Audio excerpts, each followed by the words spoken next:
Ateş kardeşimle tanıştık burada. Türkmenistanlıyım dedin değil mi? Evet abi. Çok memnun oldum Ateş. Sağ olsun bize çay ikram etti yemek sonrasında. Çok teşekkür ediyoruz kardeşim benim. Komsomolskaya'da buranın yine işte yeraltı sarayı metrolarından bir tanesi. Bugün dışarı çıktık. Hava durumu böyle. Kar yağıyor. Tabi bakalım. Arkadaşlar buranın ismi lokasyon olarak 3 tren istasyonu meydanı. Şurası Leningradski, az evvel gösterdim size. St. Petersburg'a giden.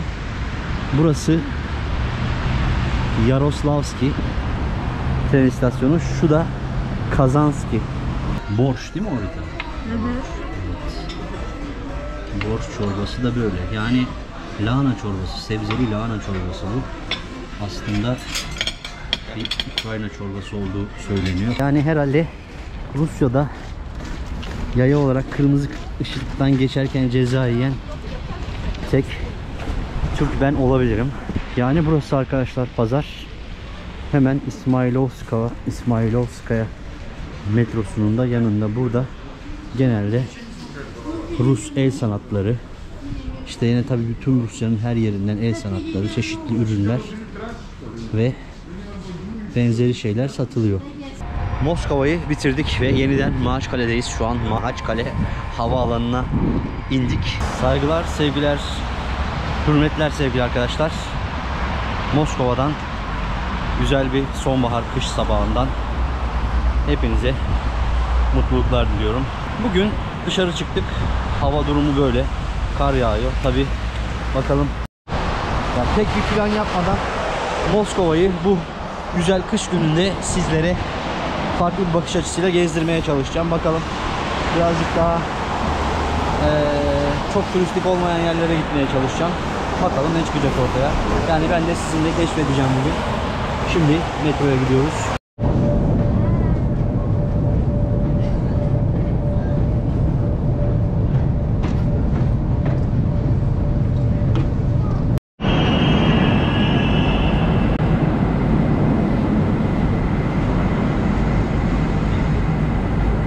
Arkadaşlar hani bir laf var ya, bir o kadar da yerin altında var diye. Gerçekten Moskova böyle bir şehir. Yani bir o kadar da yerin altında var.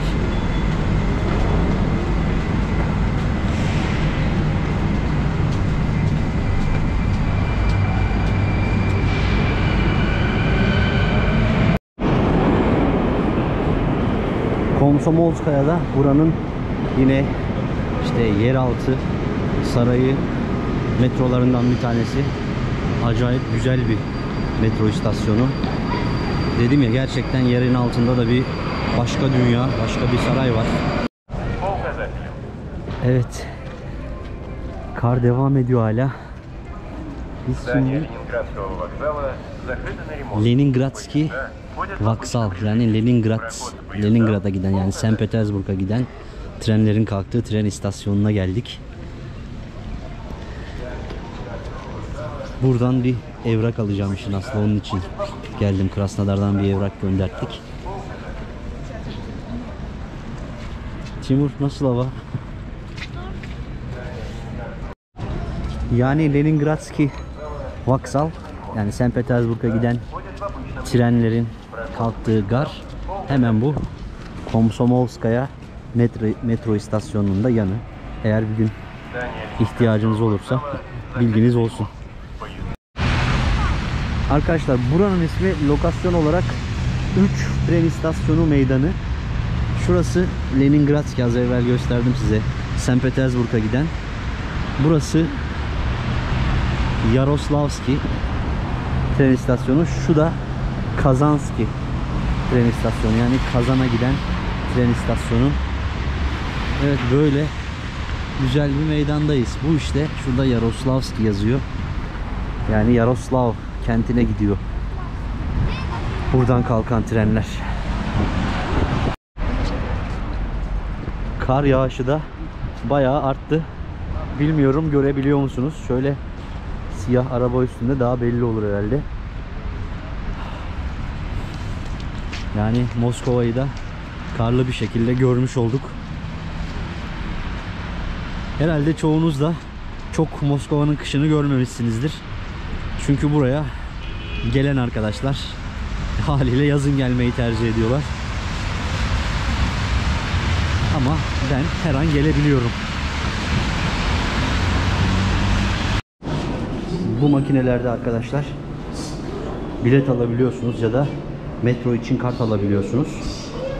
Tabii bizdeki İstanbul kart ya da bizim şehirlerdeki bütün o şehirlerin kartları gibi buradan banka kartınız olması lazım ya da nakitle de alabilirsiniz. İşte şehir kartlarını alıyorsunuz ve daha uyguna seyahat edebiliyorsunuz, binebiliyorsunuz Moskova metrosuna. Arkadaşlar Arbat metrosundan şimdi dışarı çıktık. Tabii Moskova metrosunun sadece estetik, görsel güzelliğinin dışında aynı zamanda çok işlevsel de bir görevi var. Günde 9.2 milyon insanı ağırlıyor ve her 3 dakikada bir sefer düzenleniyor arkadaşlar.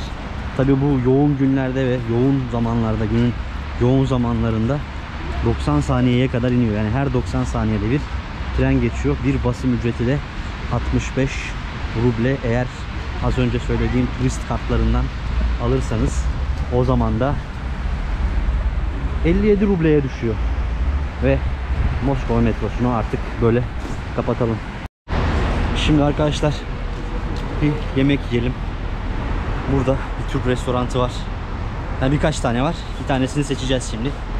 Vallahi bu havada da mercimek çorbası iyi gider. Bir yemek yiyelim bakalım. Ya dün bir de başımdan geçen ilginç, yani birazcık değişik bir olayı sizlerle paylaşmak istiyorum. Gece geziyordum saat 11 civarlarında. Yani ufak bir yola geldim. Yani karşıya geçmem gereken yol yaklaşık 1 metre veya 2 metre. Kırmızı ışık yanıyor. Kırmızı ışığın son saniyesi yeşil ışığın başında adım attım ama caddeye adımımı attığım an kırmızı ışıktı. Ve geçtim. Geçer geçmez orada solda bir polis bekliyormuş. Hemen geldi yanıma. Dedi ki evraklarınızı gösterebilir misiniz? Dedim tamam, gösterdim. İşte pasaportumu, oturma iznimi. Dedi kuralları çiğnediniz, kırmızı ışıkta geçtiniz. Dedim yani son saniyesiydi ve hemen yeşil yandı. O kadar da değil. Hayır, işlem yapmam gerekiyor dedi ve işlem yaptı. Yani ben bir saniye daha hızlı geçeyim derken 15 dakika daha bekledim ve 500 ruble de para cezası varmış. Onu da yazdı. Burada e-devlet gibi bir sistem var. Oradan ödeyebilirsin dedi. Tamam dedim. Ama yani bunu şunun için anlatıyorum arkadaşlar. Yurt dışına çıktığınızda ister gezmek için, ister yaşamak için çıkın. Bütün kurallara uyun kardeşim. Yani aman bir şey olmaz, beni yakalamazlar, işte görmezler falan gibi şeyler söylemeyin. En nihayetinde adam beni gördü. Bilmiyorum yani yabancı olduğum için mi böyle davrandı ama sanırım bir Rus olsaydı, aynı şeyi yapsaydı da ona da herhalde aynı şekilde davranırdı diye düşünüyorum. Ya da ben fazla iyimserim yani bilmiyorum, böyle olurdu diye düşünmek istiyorum en azından. Evet, şimdi yemeğe gidelim. Bunu da sizinle paylaşmak istedim. Yurt dışına çıkarsanız dikkat edin yani. Bunlar ne yapıyor ben hiç anlamadım. Четвертый парень больше всего внушает доверие. А как думаете, кем работают эти люди? Прям любое предположение имеет место быть. Bir oyun oynuyoruz ama anlamadım ne olduğunu. Bu kardeş de bizi çekiyor. Vallahi caddede bizi durdurup ne oynuyorlar anlamadım. Evet arkadaşlar, Mezopotamya'ya geldik. Dün göstermiştim videoda. Bugün de gelip hep beraber ailece bir şeyler deneyelim dedik. Çorbalar, salatalar, pide, börek, yemekler, balıklar, her şey var. Kanat, bizim Türk usulü köfte, tavuk şiş. Bakalım söyleyeceğiz şimdi. Bu arada da içerisi böyle arkadaşlar. Mekan bu şekilde. Var. Можно снимать? Çekebilirim değil mi? Bar böyle.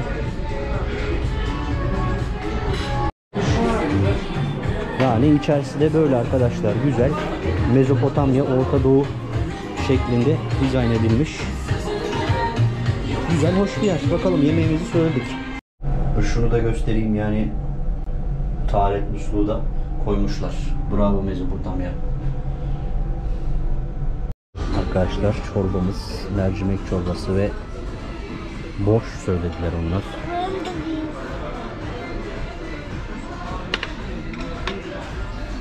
Borş değil mi orada? Evet. Borş çorbası da böyle. Yani lahana çorbası, sebzeli lahana çorbası bu. Aslında bir Ukrayna çorbası olduğu söyleniyor fakat Rus çorbası olarak da geçiyor. Bizde klasik, El Clasico de Turco. Timurcuğuma da lahmacun söyledim. Ye. White.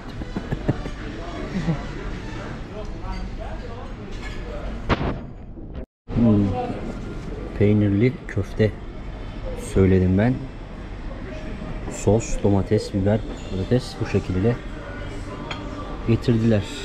Bakalım. Tamam. Ateş kardeşimle tanıştık burada. Türkmenistanlıyım dedin değil mi? Evet abi. Çok memnun oldum Ateş. Sağ olsun bize çay ikram etti yemek sonrasında. Çok teşekkür ediyoruz kardeşim benim. Türkmenler bizim can kardeşler. Eyvallah. Türkmen, Azerbaycan. Eyvallah, teşekkür ederim. Eyvallah, sağ ol. Надо водой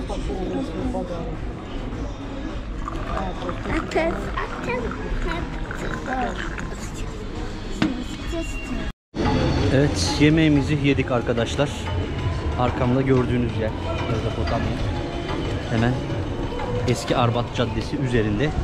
Tabii fiyatlar şehir merkezi olması ve biraz daha turistik olması sebebiyle biraz daha yüksek. Toplam yani hepimiz için ödediğimiz rakam 7.000 ruble. O da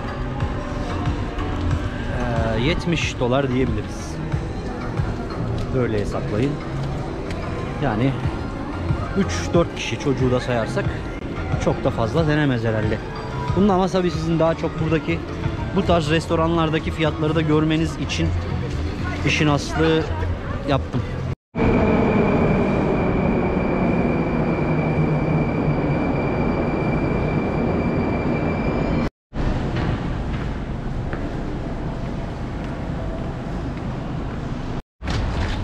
Evet arkadaşlar, öyle işte. Yani herhalde Rusya'da yaya olarak kırmızı ışıktan geçerken ceza yiyen tek Türk ben olabilirim. Şimdi sizi İzmailovo bölgesine getirdim. Burada bir aslında açık pazar var. Orayı göstermek istiyordum size ama bakalım, inşallah geç kalmadık. Burası da İsmailovo Alfa Oteli ve şurası da Vega Oteli. Bunların ikisi, tabi burası birazcık daha Moskova merkezinin dışında, uygun konaklama isteyenler için ve otelde kalmak isteyenler için birebir bir seçenek yani bunlar. Evet, pazar burası arkadaşlar. Tabi biz maalesef gün batımından sonrasına kaldık ama hala açık diye düşünüyorum. Bakalım, şimdi şu ışıklı yerden gireceğiz. Mimarisi çok güzel buranın. Aslında keşke gündüze denk getirseydik ama evet, böyle ziyaret edeceğiz burayı da. Bakın şunun gibi yani mimarisi. Genelde kuleli falan. Güzel bir pazar. Yani burası arkadaşlar pazar. Hemen İsmailovskaya metrosunun da yanında. Burada genelde Rus el sanatları, işte yine tabii bütün Rusya'nın her yerinden el sanatları, çeşitli ürünler ve benzeri şeyler satılıyor.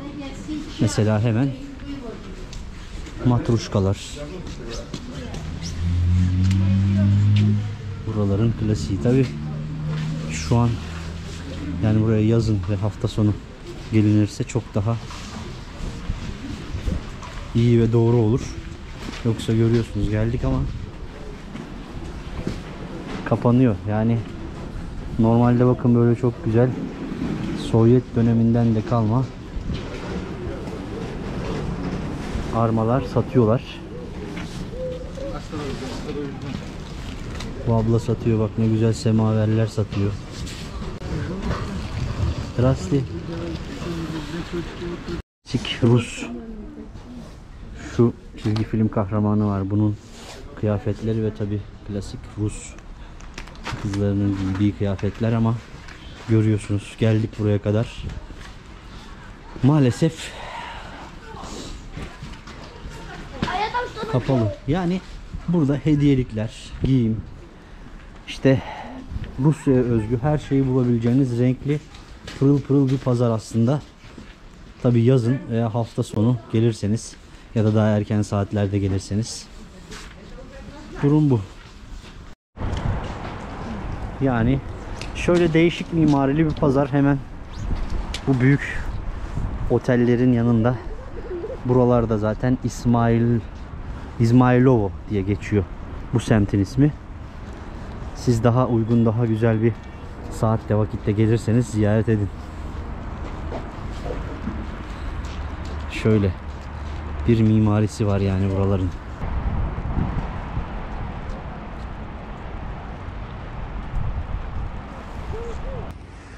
Yani arkadaşlar şurası pazar. Pazarın olduğu bölge.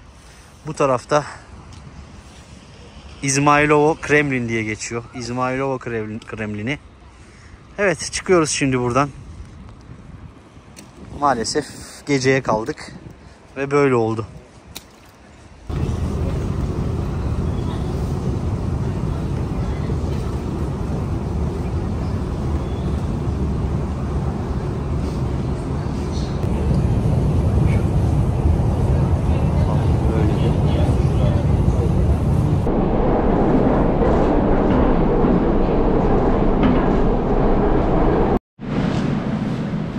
Aslında işte Moskova'nın yeni modern metrolarını sizlere göstermek istiyordum ama sanırım ona zamanım yetmeyecek. Yani bu video için değil, başka bir videoda göstermek istiyordum. O da bunlardan bir tanesi. Rizskaya metrosu. Baksanıza, yeni dizayn bu. Bu yeni dizayn son 5 yıl içerisinde yapılan metroları şey gibi yapıyorlar, böyle uzay, havacılık konseptli falan yapıyorlar. Fütüristik metrolar yani. Neyse, bir dahaki sefer artık.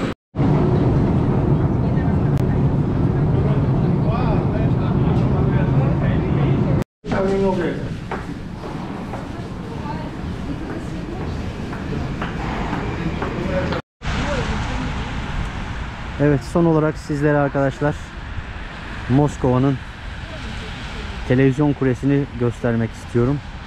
Ostankino Başnaya diye geçiyor bunun ismi. Tam bu bölgede, bizim otelimizden de çok uzak değil. Burası bizim otelimize de çok uzak değil. Bakalım yukarı çıkılabilirse de çıkmayı planlıyorum ya da çıkmak istiyoruz ama tüm şartlar nasıl, onları göreceğiz şimdi. Kapısına kadar geldik. Şu en üstte restoran var, dönerli kafe. Dönüyor, manzarayı izliyorsun. Girecektik ama içeride bir etkinlik varmış. Almadılar. Otelimize dönüyoruz. Yapacak bir şey yok. Burası Moskova Televizyon Kulesi. İşte dediğim gibi manzara terası. Ama maalesef almadılar. Yani sevgili arkadaşlar, şöyle kendimi biraz düzelteyim. Şöyle yapayım. Yani sevgili arkadaşlar, evet, bugünkü Moskova gezimizi de böylelikle bitirmiş olalım. Ve tabi umarım hoşunuza gitmiştir. Buraya kadar izlemişsinizdir ve lütfen beğendiyseniz beğenmeyi, yorum yapmayı ve kanala abone olmayı unutmayın. Tabi beğenmediyseniz de beğenmediğinizi de söyleyin. Kendimi ona göre geliştireyim. Yani illa da herkes beğenmek zorunda değil. O yüzden bir sonraki videoda görüşünceye dek kendinize iyi bakın. Hoşça kalın. Saygılar, sevgiler. Moskova'yı bitirdik ve yeniden Mahaçkale'deyiz. Şu an Mahaçkale havaalanına indik ve dışarı çıktık. Şimdi taksimizi çağırdık ve şehre doğru gideceğiz. Burada bir ev tuttuk. Yani Mahaçkale'ye başlıyoruz.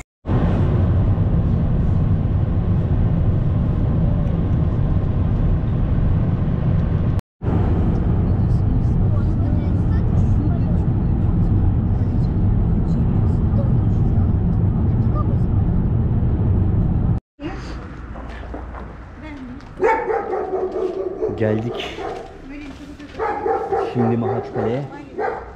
Arabamızı buraya bırakmıştık. Mahalleyi şöyle ufaktan göstereyim sizlere. Yapma Timur. O kediler su ya bırak, elleme.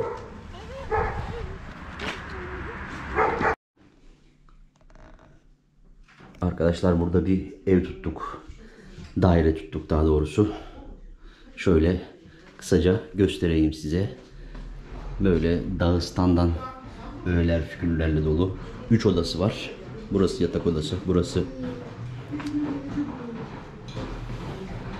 Burası mutfak. Şöyle bir mutfağımız var. Gayet güzel bir ev. Çamaşır makinesi var. Çalışıyor. Şurada bir oda var. Size böylelikle bir Dağıstan evinin içi de nasıl oluyor göstereyim şöyle.